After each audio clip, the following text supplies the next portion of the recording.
Hey there, welcome to Authentically Raw. I'm your host, Jamie Berris.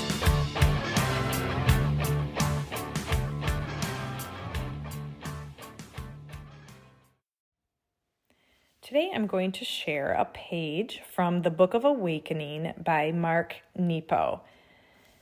I've been thinking about it ever since I read it, and I think it's something for us all to think about from time to time. For what are we saving? If the love I have isn't working, what good is money?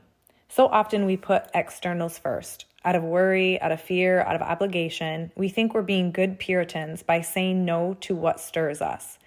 In the 60s, the well-known psychologist Abraham Maslow conceived of a hierarchy of needs in which he established that human beings must provide for basic physical needs, such as food and shelter, before they can attend to inner needs, such as self-esteem and right relationship.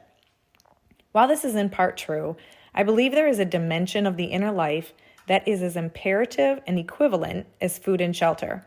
Without the fulfillment of these basic inner needs, we are just fed and sheltered bodies void of life.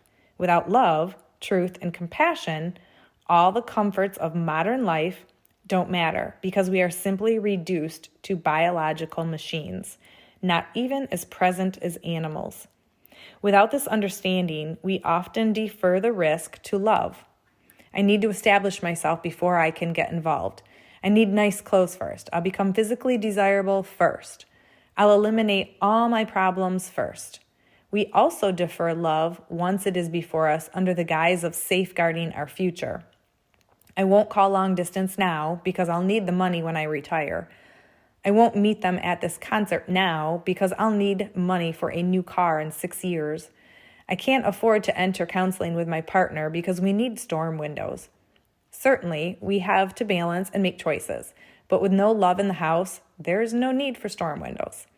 When I was ill, I faced the very real possibility of dying, and suddenly, the little money I'd saved, however prudent I was, didn't matter.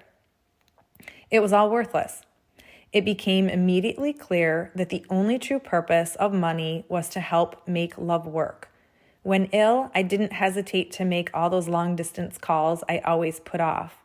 I met friends at concerts and bought albums and sent flowers instead of waiting for the perfect occasion. I bought plane tickets to the Caribbean for my wife and my dearest friends, and we went.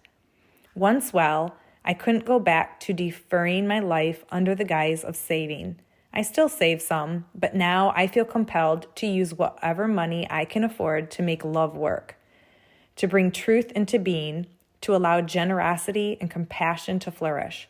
This is more than altruistic. It is necessary to be fully alive. It's part of the wood that keeps the inner fire burning. I am now forced to ask, beyond rent and health insurance, for what are we saving? If the love we have is not brought to life out here in the world, we risk saving for our future that may never come, or that, in fact, may find us just ghosts of spirit, unable to live it because we've squandered our chances to love along the way. Wow. So I have not had an illness that has put me to a near-death experience, but he makes such a valuable point, how we defer love once it's before us under the guise of safeguarding our future. We have no idea what our future holds. We have no idea what 10 minutes from now or 10 years truly holds. And I agree, we do have to balance and make choices because we should. We have to save for accidents, emergencies, retirement, maybe college funds, all of that. But beyond that, how many of us go through the motions, be extremely frugal and penny pinch to the point of denying ourselves love? How many times should we maybe buy the plane ticket and go visit the friend or go on that vacation? And it doesn't have to be something elaborate. Maybe it is a road trip. Maybe it is a night someplace special. And it's building memories. It's creating love. Maybe it is something big, going and seeing the world, exploring the world, your love of travel, giving yourself these experiences, creating these memories with other people. Maybe it's buying a bike and joining a group of people who like to ride bikes and finding friendship. It's love. Maybe it's just filling up the tank and driving the car to the beach to watch a sunset, or enjoying a meal or a cup of coffee with someone. It is, do we have the extra money to not deny ourselves and other people the connection and the love? I like that he says it became immediately clear that the only true purpose of money was to help make love work. I even feel how sometimes it is just the small acts of giving a little bit bigger tip because we don't know what that person's going through that is serving us. Maybe it is donating items or helping out. I think of there's a hand-to-hand project where I live, and it's sack lunches for kids that go home and don't have regular meals. Can we spend the money to spread that love to those kids and those families? Or are we penny pinching because we have this fear of a future that is basically uncertain? We don't even know, will it be there? He says, I still save some, but now I feel compelled to use whatever money I can afford to make love work, to bring truth into being, to allow generosity and compassion to flourish. It is being generous and compassionate, and what good does it do to save beyond what we really need? Because if our basic needs are met, we cannot deny the need of love. And I think, it says about your physical needs and your food and your shelter, but we all know that we need love and we need connection. And a couple years ago, I bit the bullet, paid the price, and went with a friend to pickleball lessons.